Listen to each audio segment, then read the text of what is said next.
Welcome back to the Black and Gold Report. Again, talking with head women's soccer coach Lars Anderson. Coach, you mentioned this briefly in the first half of the program, but you have a very, very young team. You only have one senior, and that senior is out, of course, with a torn ACL for the entire season.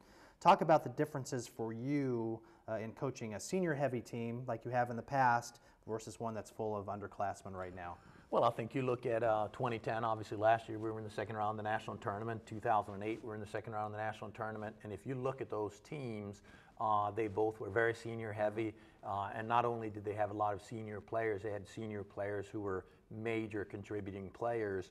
So it is a little bit different. This year we have 5 players in the starting lineup who are either freshmen or transfers who were not here with our program last season. So it takes NCAA has shortened the preseason. You're really going into the season not 100% ready. There's no way you can get ready in 5 days.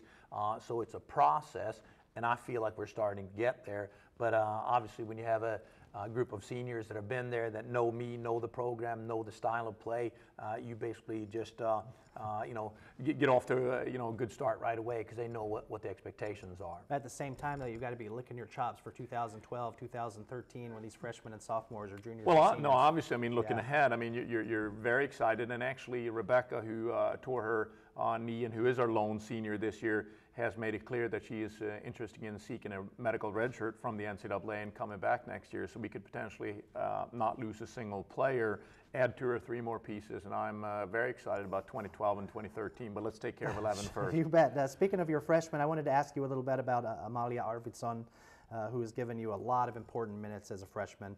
What did you see in her when you recruited her, and how do you want to see her develop as her college career continues? Well, it's funny that whole recruiting process of Amalia, we really started with, I had another player from Sweden that I was recruiting who did not pass the SAT score.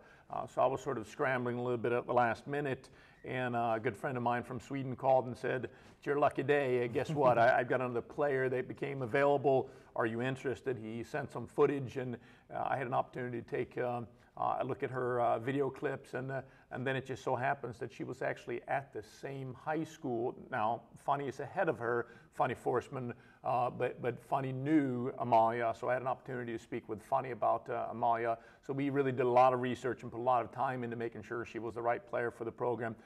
She's a very gifted player. Our work rate is not quite where we want it yet, but we'll get it there. And she's left-footed, which is very unusual in the women's game and causes a lot of problems for a lot of teams when you have a left-footed either striker or outside midfielder. So she has a bright future ahead of her, and we're excited about what she can potentially do and what she's already doing for the program. Well, let me focus on the Peach Belt for 1 second. North Georgia and Armstrong have separated themselves from the rest of the pack. Are these the 2 teams to beat in the conference, you think?